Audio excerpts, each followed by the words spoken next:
Hey there, DFS Army VIPs. It's your boy Chapadong, and I'm going to show you some PGA tips and tricks this afternoon, only because I don't know where I put the last video that I did, and it's been a little while. So let me explain to you just the two quick philosophies while I find the optimizer. You just click on PGA, click on the optimizer tab, and you're in. I don't know what you play. If it's FanDuel or DraftKings, it doesn't matter. I play FanDuel because that's just where most of my money is, and that's just mostly where I play. In terms of strategy and setting up the optimizer, there are really just two ways to go. I'm a very, very HyperSimple guy these days. I don't do a ton of research anymore. The tools are there. The ability is there. Some guys love it. If you can find a new way to research something, new numbers that maybe projections aren't taking into account, you can absolutely gain and maintain an edge.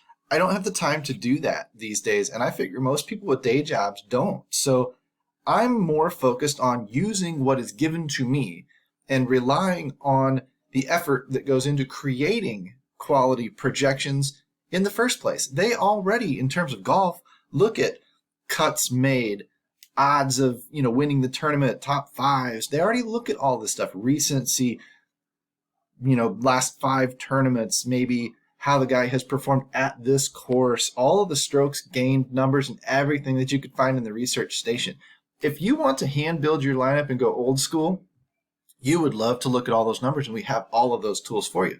But all of those statistics have already been compiled in with different weights and different amounts of credit given to certain numbers to create these projections. So any research that I personally do is redundant, and therefore I view a waste of my time. Again, I'm not looking for the statistics that nobody else is looking at. I'm looking at the statistics that everybody is looking at, and I'm using the projections to just tell me what to do. Now, I'm going to tweak these things because a projection is really, if you know anything about daily fantasy sports, a projection is just a median number. It means that Scotty Scheffler should fall right around 106 points this week most of the time. He might score 80 something, he might score 150 something. I don't know. There's a channel that he will fall in, and that is a standard deviation where maybe 80% of the time he's between 85 and 125 points, and 106 just happens to be in the middle. 20% of the time, or really 10% of the time, he'll fall out of the range on the low side, and 10% of the time he'll fall out of the range on the high side. We want the high side. So that's good. That's a good thing. I can use these numbers and I can tweak them. 106 is not meant to predict what he's going to score. It's just telling you that's mostly what he's going to score, kind of close to. It's kind of the very, very tippy top of the bell curve. If you were in college and you know what a bell curve looks like, it's exactly like that if you can picture that in your head. There's numbers, again, to the low and to the high, and the middle is just the 106. So most of the time he's going to clump up around that number, probably more often between 100 and 111 than he would be between 85 and 130, whatever. My point is I'm using these to work for me. And as these projections change, a different course, a different setup, more of a win last week, whatever, these guys are now all of a sudden getting boosts in their projections. And oftentimes these projections change faster than the pricing. So Scotty Scheffler might, if he gets on a hot streak, he might go from 100 to 106 to 110 to 112 fantasy points in a 3-week span, and his salary might still be around that 13,000 mark, where it's just not changing as quickly as his projections are. That's what creates the fantasy points per dollar that you're looking at. That's what creates the value, and that's what the optimizers are picking up on. The optimizer is trying to buy as many raw points, as many projected points as it can for the salary it has to spend. So it focuses on these guys. You can very easily just go click, and you can see who is projecting really, really well this week and who the optimizer is really, really going to love based on how the player should perform to his salary. Now, you don't want to roster all of these guys, but you're going to be rostering quite a few because you're going to be freeing up the money in your salary to buy the big players and kind of buy the winning chances that they offer. If I click back on salary and just look at this number here, I'll show you two techniques. Number one is just running it raw. Optimal mode, one unique player maybe. Say I wanted to run 50 lineups. I don't need really any randomization. I've got a unique player in there, and I'm really just using the projections. That's it. I'm just using them. Click, go. This lineup will change slightly, but it is going to run very tightly around a very, very heavy core of players, typically, right? It loves Scotty Scheffler. It loves Lucas Glover. Now, you may say Lucas Glover is burned out. He's done. Great. Uncheck him. Or lower his projection with the frowny faces that are up here in the tool, right? Click on that and then stick some of these frowny faces on him and adjust his projections down so that, that's your call. The projections themselves are saying that you're going to want him in your lineup. These are the players that I would be using as a core. And if I was building just 1 or 2 or 3 lineups, I'd probably just do what I just did, only not for 50 lineups, for probably 2 or 3 lineups, and I'd probably just run them. I know there's not a lot of thought in that, but there's a lot of resources put into these projections and making them about as good as they can be. Golf is a volatile sport. Sometimes it works out, sometimes it doesn't. When this works out and you've got this very, very tight overlap on these very top-end players, the top 5 or 6 players in your particular player pool, your lineups all depend on them. If that group does well, your lineups all do pretty well. If that lineup does poorly, you probably have a bad week. That's method number 1, and I use this method a lot. This is my pound the cut line method. If you hear me talk about it, I'm trying to get as many of those 50 lineups through the cut line as I possibly can. If those guys at the top here have a good week, I'm getting all 50 through, and I double up and more because I can get 3 times, 4 times, 5 times, 10 times my money in these tournaments, or more if I win, right? And every lineup's very, very similarly structured, so every line using a lot of the same players, a lot of lineup overlap, if you will, and that allows them to behave very, very similarly, which means they're either all going to do well or they're all going to do poorly. There's not a whole heck of a lot of straddling the cut line with this method. They either kind of all get through or they don't.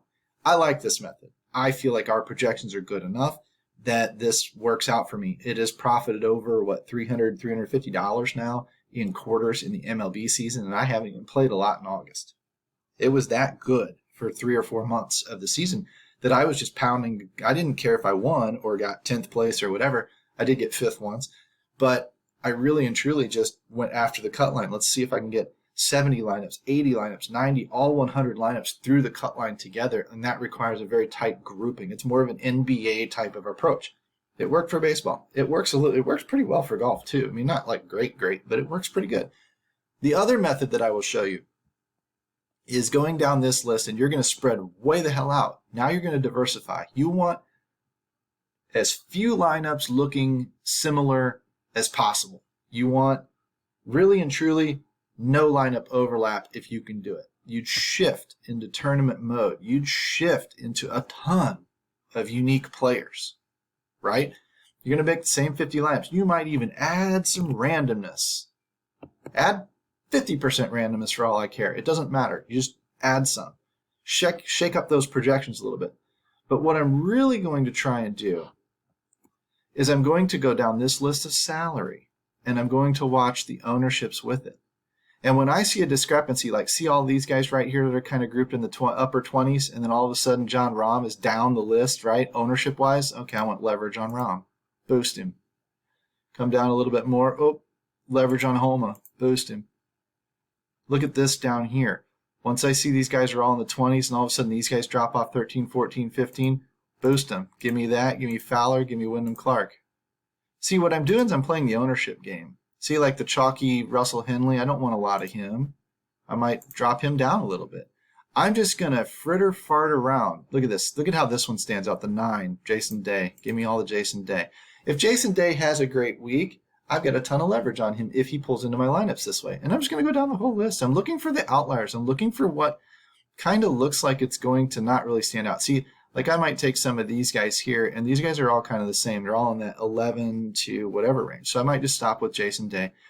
These guys here in this range, looks like the 13 and Finau might be a good number to boost, right? Sam Burns is a little chalky, etc. So I've got a few guys identified. This is how I just changed up my player pool. And now I'm going to see how these lineups work. All of a sudden, I've got a lot of John Rahm, but it's only 32%. It's overweight the field. If I wanted even more, then I could put a minimum of 30% on him. I could boost him to 105 points. I could re-optimize, and I should get even more John Rahm. But because of the randomness, though, Scheffler got in there with him. At 32%, I need even more John Rahm, so let's go to 110. This is if I'm just dead set on wanting to take more on him. See, and if I want to go even more, I go to 115. Because I'm also fighting that randomization of 15% a little bit, but now I'm at 40%. 130. These projections, remember, they don't matter. They're just numbers in comparison to everybody. There's 48. So if I got almost 50% John Rahm, I'm double the field. I had to boost the hell out of his projection to get him there. But look at the guys that I've boosted with smiley faces. Fitz, Homa, Clark, whatever. I'm way overweight the field on these guys. Well, not as much over on Homa, but I'm overweight on these guys.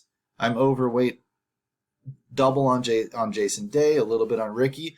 These guys are pulling into my lineups more frequently than they're pulling into other people's lineups. Therefore, I'm getting these guys with similar salaries, most likely similar projections, right? All in there at lower ownership because people are picking somebody else. And then my guy has similar winning chances, similar chances to have a great week as whoever he's next to in this list, yet he's at half the ownership or a third of the ownership. I'm going to key on those guys because golf is volatile.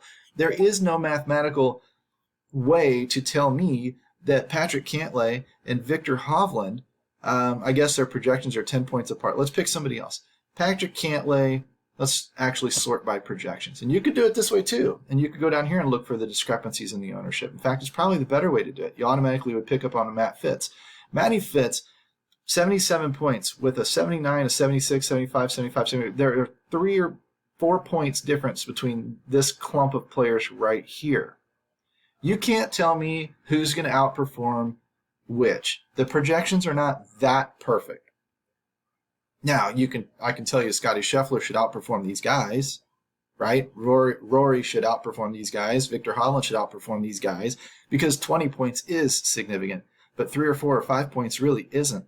So when I'm looking down here at boosting Wyndham Clark, boosting Matty Fitz, these are the guys that I should probably be getting a lot of in my lineups because they have the similar scoring chances. They have the similar ability, the similar projected points or whatever as these guys that are near them on that list in the same projected point area.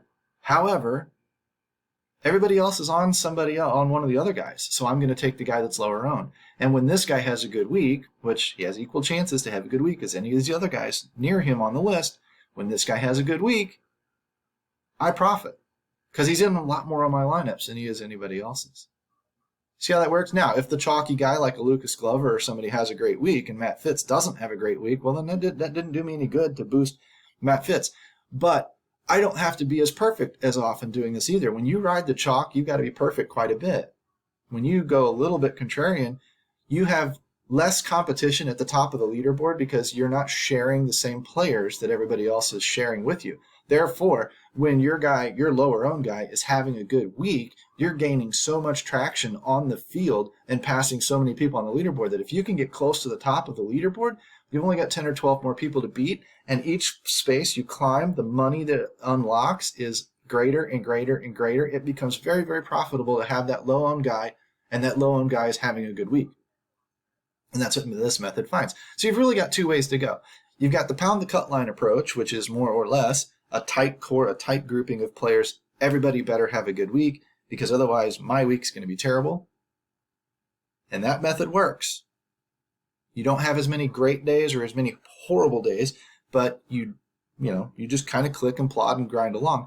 Or you've got this more spread out, diversified way, which I will show you here really, really quick.